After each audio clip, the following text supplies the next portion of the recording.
Welcome to the Depth Dive.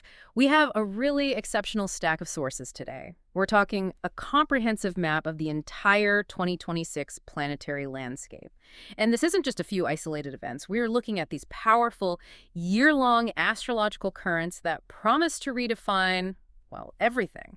From your personal sense of purpose all the way to major societal trends. That's absolutely right. I think if we could distill the essence of 2026 into a single idea, a single narrative, it would be this theme of enforced cooperation. Enforced cooperation. Exactly. When you dive into these charts, you see the major players, planets like Saturn and Uranus or Jupiter and Saturn, are being forced to align. They have to work together despite a mythological history that's just defined by rivalry, conflict, and, often outright violence. So our mission today is to show you exactly how this difficult reconciliation between the old guard and the new revolutionary spirit will actually play out through the year. Let's do it. Okay, let's unpack that uneasy alliance right away. We kick off on January 20th with the Saturn-Uranus sextile. Their mythical antagonism is, well, it's legendary. Oh, it's the original family drama. Uranus stifling growth, Saturn overthrowing him. They stand for completely opposite philosophies. Completely. They absolutely do. Saturn is the ultimate traditionalist. It's the planet that believes the best things have already happened. It's focused on reinstating what was lost, the structure of the past. Right. Uranus, on the other hand, is the future, the visionary. It's the planet of innovation that believes we can only achieve utopia once we free ourselves from the shackles of that very past. So, they naturally hate each other's guts. So how does a sextile even begin to force these two massive opposing forces to collaborate? Well, a sextile is a harmonious 60-degree angle, and astrologically it acts as an opportunity, a kind of mechanism for synergy. It's the moment they realize they actually can't achieve their goals without the other one. So they need each other. They do. Uranus is reminded by Saturn that pure revolution without any structure just leads to collapse. Consequences matter. And Saturn, obsessed with tradition, gets reminded by Uranus that every single civilization in history carried a dream of a better future. Without that forward-looking hope, why even bother preserving the past at all? It's fascinating how that tension itself fuels progress. It suggests that the radical shifts of 2026 have to be built on a disciplined, responsible foundation. Exactly. It's the architecture of change. And this is where the things truly set in for the long term. Let's jump to the cultural atmosphere with Neptune re-entering Aries on January 26th. And it's staying there until 2039. This isn't just a transit. This is setting the zeitgeist, the spirit of the times, for the next decade plus. This is monumentally important. Neptune is the planet of illusion and disillusionment. Think of a wave. When it breaks on the shore and spreads out, that's the illusion. It diffuses an atmosphere, a trend, or a shared emotional state into the culture. And then it recedes. And then it recedes. That's the disillusionment, the painful realization of what was real and what was just, a fantasy. So what atmosphere is being diffused now that Neptune is settling into Aries? A sign ruled by Mars, the god of war. It glamorizes strength. It exaggerates Mars-ruled values to an extreme. Yeah. We're talking about a cultural shift where being tough, never yielding, even mistaking anger for genuine passion becomes fashionable. The sources really highlight this dangerous idea that's going to dominate the next decade. Which is? It's better to be wrong and strong than right and weak. Brute force, shouting down opposition, this kind of performative anger could become the default aesthetic. And if Neptune is the great diffuser, won't this just lead to a lot of performative noise that ultimately lacks substance? Absolutely, it will. But that's where the disillusionment part comes in. Neptune always holds up a mirror and asks the crucial underlying question that defines this whole 12-year period. What is real power? Is it putting other people down, crushing opponents? Or is it the power to uplift, to unite, and to build? The difficulty will be navigating a world where that glamorized aggressive front is often completely detached from reality. Okay, let's talk about the speed of events, because on February 3rd, Uranus, the planet of sudden change, it turns direct. We've had a brief reprieve from curveballs since, September 2025? Yeah, when it was retrograde. When the modern planets go retrograde, which happens about half the year, they sort of slow down their development. Uranus retrograde gave you a heads up. You might have seen problems coming or felt stalled on some revolutionary ideas. It gave you time to adjust. So you weren't blindsided. Exactly. But now that Uranus is direct, life speeds up again. The curveballs are back in play. Right. Issues that were stalled are now rushing to the forefront. This is fantastic if you are ready and waiting for momentum. But if you adopted the ostrich policy, If you buried your head in the sand about some unappealing situation, thinking it would just go away, well, Uranus coming direct means those rude awakenings are now fully operational, and they are moving fast. We go from the pace of change to the structure of authority because Saturn re-enters Aries on February 13th for a 2-year stay. Saturn is authority and discipline, but Aries is beginnings and self-assertion. That sounds like a huge internal conflict for everyone. It is. It's a profound paradox about leadership and accountability. Saturn in Aries imposes two conflicting impulses on all of us.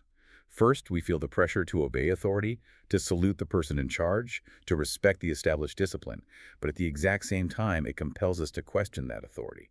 Is this person worthy of the power they wield? So if you have a leader, a boss, a political figure, even a coach who is secretly a bully or blames others or just fails to deliver, this energy is what drives the impulse to push back. Or even overthrow them. It creates a really volatile environment for anyone in charge. But the sources point out another layer of complexity. While Saturn in Aries judges authority with this really serious scrutiny, there's often a reluctance to step into that leadership position yourself. You feel unworthy. You feel unworthy of holding the power you just demanded others vacate. So we get a lot of critics, but maybe fewer people willing to actually run the show. That struggle is going to be a running theme for the next 2 years. Let's move into segment 2. The focus shifts here to major redirections and the power of relationships. February 17th brings a solar eclipse in Aquarius, kicking off a 2-year cycle. So when the light disappears in heaven, what energy associated with Aquarius gets radically redirected? Well, Aquarius rules modern technology, so we could see unexpected shifts there. But primarily, Aquarius is about the group, the political community, the society. In ancient Greek, that was the polis, the city-state. It asks, what kind of society do we want? And how do the needs of the many balance against the needs of the few? Right, and we can track the evolution of the air signs here. Gemini starts with siblings, Libra matures into partnerships, and then Aquarius is the person in the broader society. Exactly. And despite believing deeply in group welfare, there's this inherent Aquarian quality of feeling like an outsider, just a little out of step. The eclipse brings this feeling into sharp focus. For some, it might manifest as painful isolation, but for many others, it's a sudden, radical liberation. A sign to follow your own path. A clear sign that they must follow the beat of their own drummer, regardless of group consensus. This isolates you from the polis, sure, but it forces the question, driven by the opposite sign, Leo. Where am I going with this? And we get a beautiful, benevolent counterbalance shortly after, February 22nd, Venus trines Jupiter. These two are the benefics, right? The bringers of good fortune. The bringers of pure white light. This is an exquisite moment. A trine is a harmonious aspect, and here we have Venus in Pisces and Jupiter in Cancer. They're both in water signs, and crucially, they're both exalted, meaning their positive energy is at its most celebrated and powerful. And because Venus is faster, it's an approaching trine. It is. That's where the Cinderella at the top of the steps analogy comes from. It's that initial moment of pure potential and attraction. It symbolizes getting together, a beautiful merger, reuniting with something valuable from the past. It's the instant alignment of personal worth, which is Venus, and opportunity, which is Jupiter. So good things come through other people. Good things come through collaborative union and the influence of other people. This is one of the year's best moments for starting a relationship or a partnership. But the bottom drops out just a few weeks later, March 3rd, the lunar eclipse in Virgo. A solar eclipse offers a new path, but the lunar eclipse, the blood moon, that feels like hard reality hitting. It is the bottom dropping out.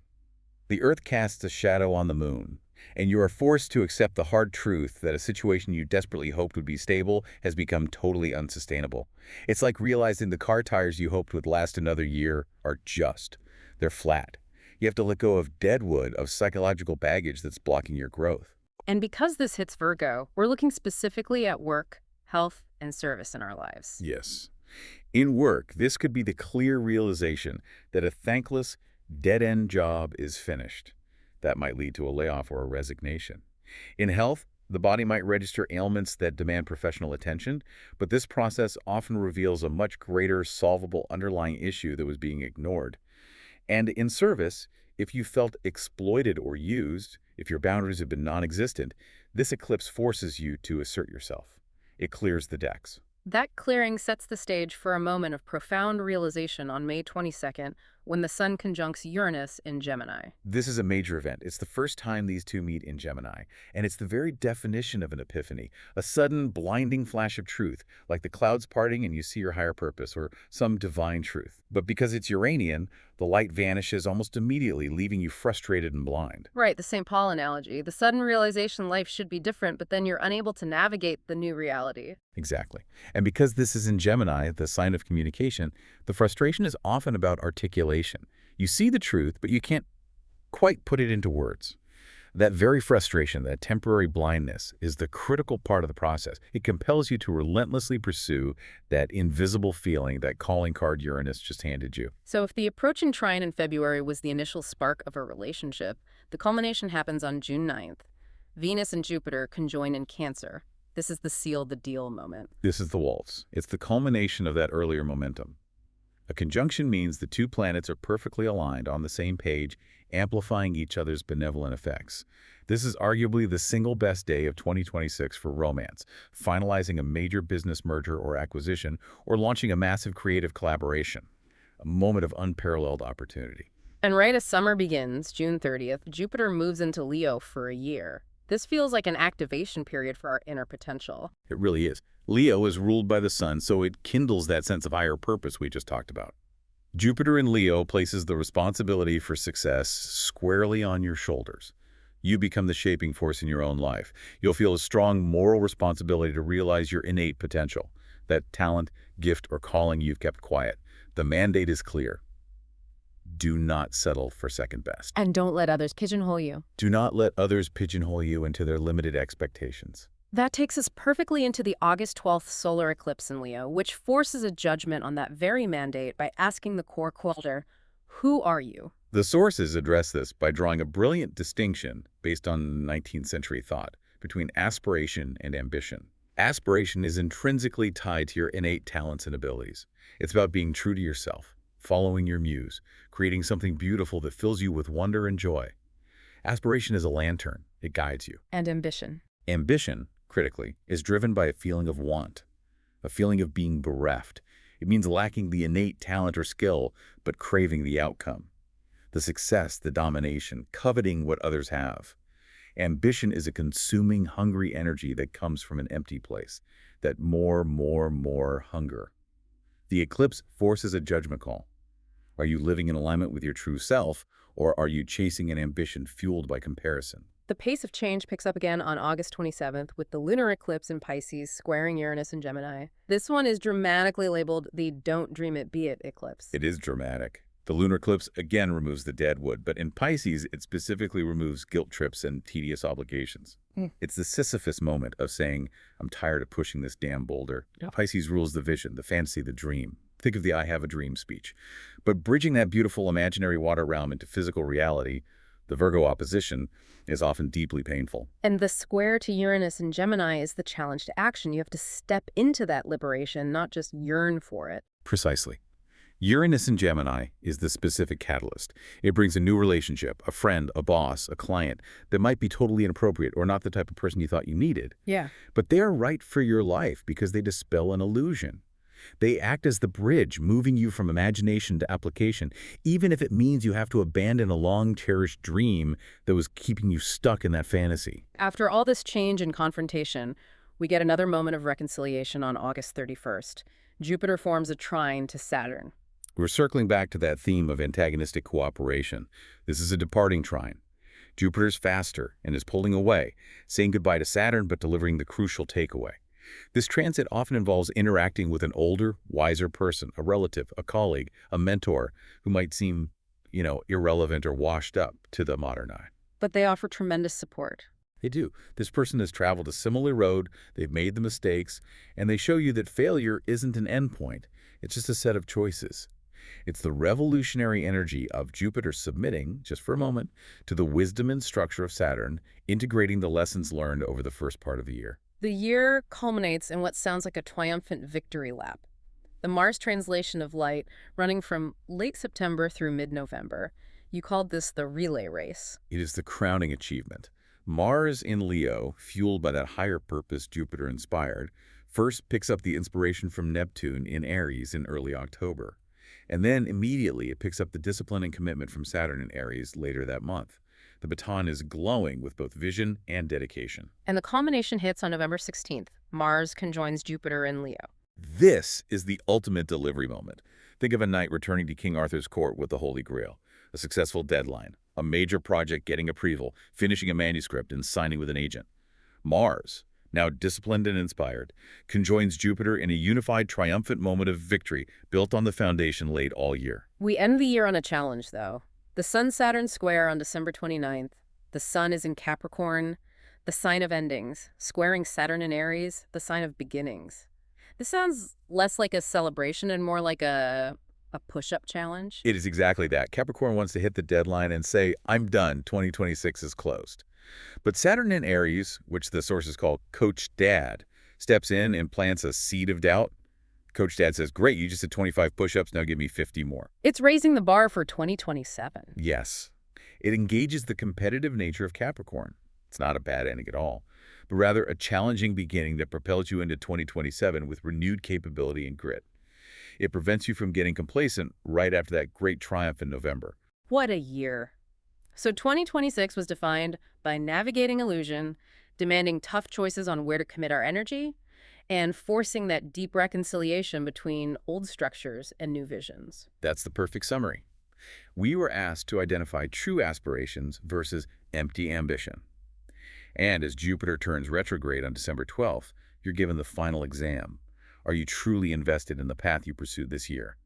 If your immediate reaction to a struggle is to abandon that path, well, then you were never truly committed in the first place. That's a strong testing note to close the year on, but let's touch on one final far-reaching aspect before we go. The Uranus-Pluto trine on November 29th. These are two immensely powerful, separated realms. Uranus is the sky, Father Heaven, and Pluto is the underworld. We have to talk about them because of their history. Think back to 2011 through 2016 when Uranus and Pluto squared each other 7 times. That period was defined by global conflict, combative transformation, and the creation of these massive societal and political rifts. And the trine is an attempt to mend that rift. Precisely. The trine is an attempt to reconcile what seemed irreconcilable. It's a time of rebuilding and recuperation, where things that were torn apart, like former wartime enemies, find themselves forced into alliance and cooperation. This is a subtle but profound force operating in the background. As you move into 2027, you should be pondering, what large, seemingly irreconcilable rift from that combative 2011 to 2016 era is now ready for deep, tangible repair?